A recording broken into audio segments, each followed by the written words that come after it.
Oh yeah.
Hey!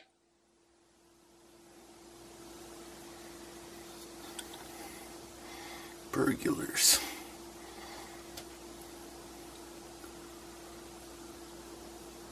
Hey! It's either a cat or a burglar. Or a cat burglar. Wouldn't that be something? Howdy guys, Rex here. We're taking a first look at this American Precision Arms 260 that we had built. This is on the American Precision Arms Genesis action, and this particular one has a Broughton barrel. I think it's a 1/8 twist, and it's got the Manners PRS-1 stock, Huber 2-stage trigger, APA bottom metal, and it uses the AI magnet. It's got their own little release design, which I actually kind of like. APA rings, Schmidt & Bender PM2 optic, APA Fat Bastard Generation 2 muzzle brake, very appropriate for reviews done by me. And we also have the Harris bipod on there, which is just kind of the house bipod laying around. So we got a chance to get this thing zeroed. I wanted to make sure before I take off on my next grand adventure that this thing would at least have a good zero on it, so that when I get back home I can really do some accuracy testing. I do have components on the way, some accuracy loads I'm going to build up for this. They're going to use some different components. However, I'm not a patient man sometimes. I want to see how it's going to perform just a little bit. And so Mrs. Rex was kind enough to last night roll me a bunch of 260 Remington loads with 140 grain Burger VLDs, and just using IMR 4350 powder and standard CCI 200 primers. And I got out there, got the rifle scope zeroed, got everything tuned in, sent 5 of them downrange, and it shot pretty good, man. And we're just sitting across the top of a steel bench, which ain't exactly the best way to get groups, in my opinion. I'm not a bench shooting guy normally, but for the sake of convenience and comfort today, I just thought that, hey man, I'll just put this bipod on the steel bench. That's what most guys are probably going to do anyways. You know, once we get an accuracy load tuned up, I think we're going to be able to put them all in one exact hole instead of kind of a jagged hole deal. So that's my goal. Once we get the BR2 primers and the H4350 powder, I think we'll get a little better there. But this thing got a good standard deviation on the loads. Mrs. Rex rolled for me like 7 feet per second standard deviation. That's pretty good. And so that's the primary thing that I like to watch for anyways with reloads. I ain't even really chasing velocity all that much because I can dial in the elevation turret and hit wherever I need to go, right? And the windage, hold off, stuff like that. Basic kind of stuff. So I was excited to give this thing a whirl. I'll tell you what, man. It's a pretty rifle. It was nicely put together. My first impressions are someone who put this together had like a lot of pride in their craftsmanship, and the bedding job is actually very beautiful on this thing. Everything's put together tightly, and after reviewing the build sheet that they gave to me, which we'll talk about when I do the comprehensive review, they really pay attention to the details, man. And so it's something that I'm not surprised really performed the way it did so far. Once we get them accuracy loads tuned up, we will see if we can put all 5 or all 10 in the same hole. That's kind of the plan. And also, this might be the new beer can interdiction system as well. The 260 is a nice cartridge. I do like that particular round a lot. I've been burning 243s forever, and the 260 is just a little bit above that, right? Kind of similar to a 6.5 Creedmoor in terms of general performance for those who aren't familiar with it. You get a little more speed out of a 260 if you push it. This particular one, I didn't, just kind of mild loads. But like we say, I'm hunted for standard deviation, you know, precision, more than I am for maximum velocity anyhow. But, man, so far so good. My first impressions are all positive. And that's a good deal. Handled like a pussycat.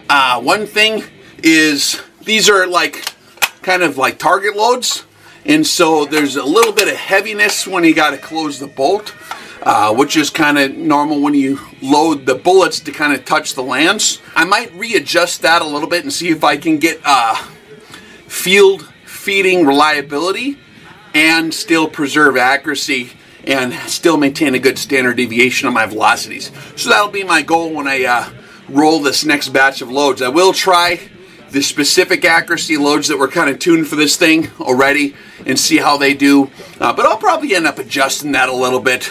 All in all though, man, not a bad setup. I'm enjoying it so far, and it's cool. This is that Manners PRS-1 stock. I never really used this particular one before, but it's got cool lines to it, and everything's nicely done. The rings too, man. We're going to have to show that in the comprehensive review. But these rings got a smart design to them, which I haven't really seen before. These APA rings that they make, and supposedly there's like absolute return back to zero. You can take the scope on and off, and it'll put them all in the same hole.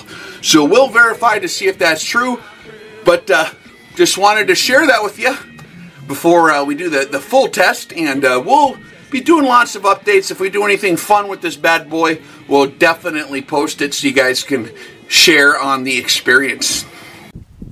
You really thought you could get away with it, big guy?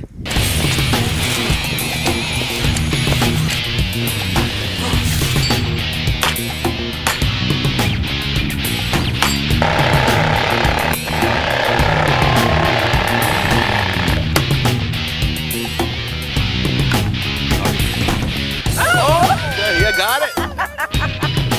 Alpha 9 or Tango 1-3, this is Pirate Lizard King. Indexing hasty solution for 7. Yeah. What in the hell are you holding? It's not It's an MP49, it's a saw.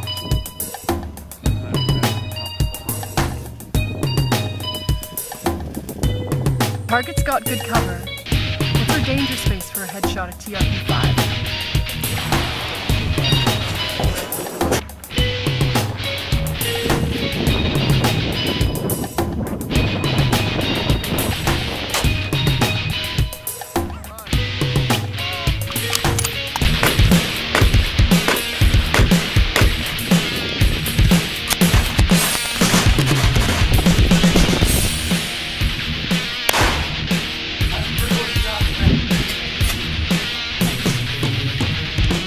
Hi, Mom. It's me and my pals. Say hi, guys. Yeah, dude. Oh, man. You're shorter than I expected. These are super.